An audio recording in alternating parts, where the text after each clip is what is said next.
I'm Micah Frankel. Welcome to Cage Minds. Joining us, you can see him right there. He's our favorite Russian heavyweight, baby Drago, Leonid Grachev. How you doing, sir? I'm doing excellent. How about yourself? Man, I'm doing well. Looking forward to seeing you back in action. Battle at 5 points. Got to get right into the fight. Talk about it. I heard there's a interesting story about how this fight just initially came together.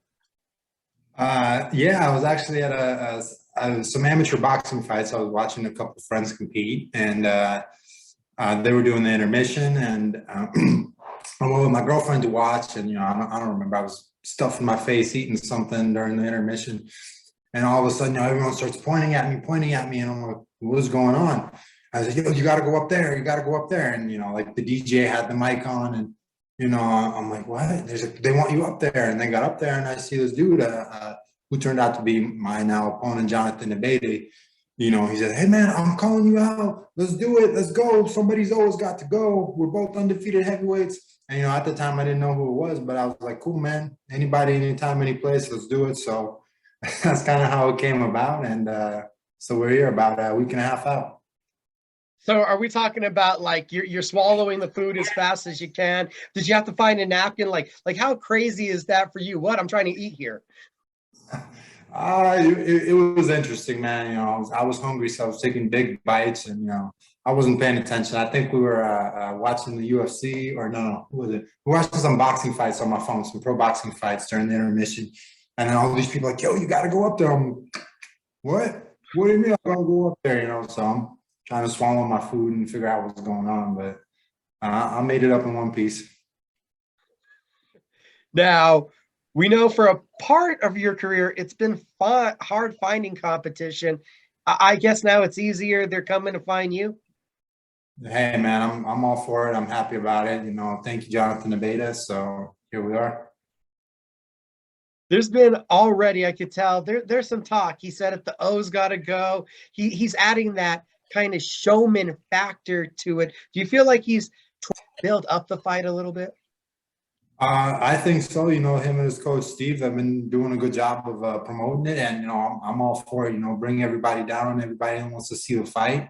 It's going to be great. It's going to be a packed house. So absolutely, man. And like I've been blasting on my Instagram. Hoping all my friends get to come, get at me for tickets. I still got a couple, and let's pack the house. Got to bring up the obvious if people haven't seen. Jonathan is another opponent that you're going to have quite the height and reach advantage over. How do you use those natural advantages? Yeah, like you said, I'm definitely going to have the height and reach. It's no secret. I don't think I'm giving away any of my game plan. I got to stick on the jab, and he's the one that's going to have to come forward. And I've seen a video from his last fight, and I believe there's a lot of things there I can exploit. And so, yeah, stick to the jab, and everything else will open up.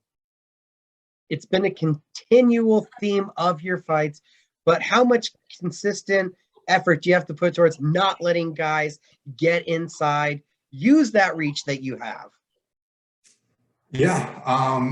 If a guy comes to a fight, if a guy actually comes to want to win the fight, and I believe Jonathan's going to do that, he's been training hard, and that's what I expect from him, then yeah, I have to put in the effort. But, some guys, they start getting touched, they start getting hurt, and they kind of give up a little bit. And so we'll see what happens, though. We'll see what happens. Not want to give away too much, but how much have your coaches been telling you they want to see you stay off the ropes? A good deal, man. We spent a lot of time working on my footwork. I've had a lot of pressure fighters as sparring during my sparring here, so everything's been great. We've been working on the things I need to work on, and I think you guys are going to see some major improvements. Working on what you need to work on. It's also talking about what kind of performance you need to have to get where you want to go. So what do you got to do on the 22nd? Man, I'm gonna go out there. I'm gonna stop the guy. I want to put on a boxing clinic. Jonathan's gonna be my toughest test yet, but I believe my skills are levels above his. So I'm gonna put on a boxing clinic and then get him out of there.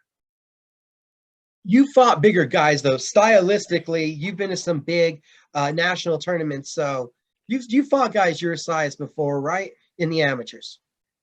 Absolutely, yeah. Even here in Vegas, most of my sparring partners are 6'4" plus, so I'm not a big guy out here. If anything, I'm just the average size heavyweight out here. And yeah, I fought some really big names in the amateurs. I fought world medalists, Olympic medalists, U.S. team members. I fought a lot of guys that have a similar build to Jonathan, so I've got a lot of experience with guys with his style. Well, out there in Vegas, you just said you're not the smallest one, so or the not the biggest one, obviously not the smallest one. Have you been having to look for then specific guys to work on things for Jonathan? Because you kind of want to work with the right distance. Absolutely. I've actually got a lot of that in Albuquerque. My good friend Abdel, he's more closely built like Jonathan, but he's got great skills too. So that's somebody I've been working with. And then, out here in Vegas, I just try to get the most skilled, the best sparring I can get. It's been 5 months since we've seen you. How have you evolved over these 5 months? We talked after my last fight. I told you I wasn't happy with my performance, so I was very critical of myself, what I need to do. And one of the things during that last fight, I think he saw, I was just loading up, and I was hitting the guy. He had a hard head. He had a really hard head, and I kind of let my emotions get the bigger of me in that fight. I didn't box a smart fight, so I really started getting in that mindset. Not every fighter is just gonna sit there in front of me to be hit, and so I've been looking for ways to incorporate my boxing IQ. Really box the ropes off these guys and look for the finish in a smart way, not just in a power punching manner. And so that's something you guys are going to see. It just dawned on me now because you brought up the emotional side of it. Do you think any of the way Pizza called you out, any of the things he said is maybe to try to draw some of that emotion out of you? Maybe. I pride on having a very good control over my emotions. For what it is, it's not going to make a difference in the way I fight him. If anything, I like it when they put the pressure on me. So, him coming out and saying all these things is going to make me perform better. Did you expect to deal with that kind of showmanship, that kind of gamesmanship at this level? Yes and no. I knew at some point it was coming, but like I said, I'm all for it. This is the pros now, and we're here to sell tickets. We're here to put on fights that the fans will enjoy. So I'm happy he's coming at it the way he is, and I hope he brings that energy come fight night. Is it more than just that energy? Why you said earlier you think he's going to be your toughest professional task today? Do you think it's that energy also, or is it just what you've seen on tape?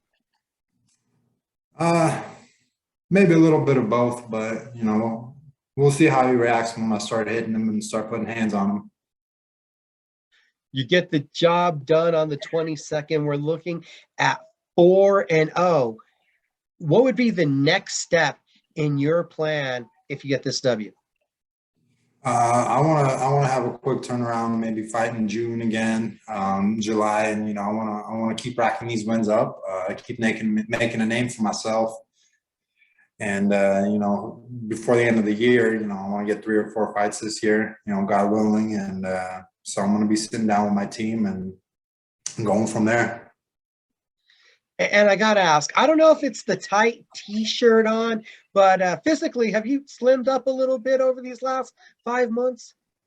Yeah, I think so, man. I've been really cleaning up my diet. I'm about 235 right now, real solid. I think last time you saw me, I was a little over 240, but I was a little more pudgy then. So I feel great right now. I'm hitting hard. I'm moving well. Sparring all my rounds, no problem. Not getting tired. So where I'm at physically right now, I feel great. And I got to know, is the rock climbing in Vegas as good as it is here in New Mexico? Between you and I prefer New Mexico. Vegas has a few cool spots, but Albuquerque is just so accessible. It's a 15-minute drive to the foothills, and and off you go. I went on a little hike, posted about it on my Instagram. There's a few mountains, but nothing as big as the Sandias.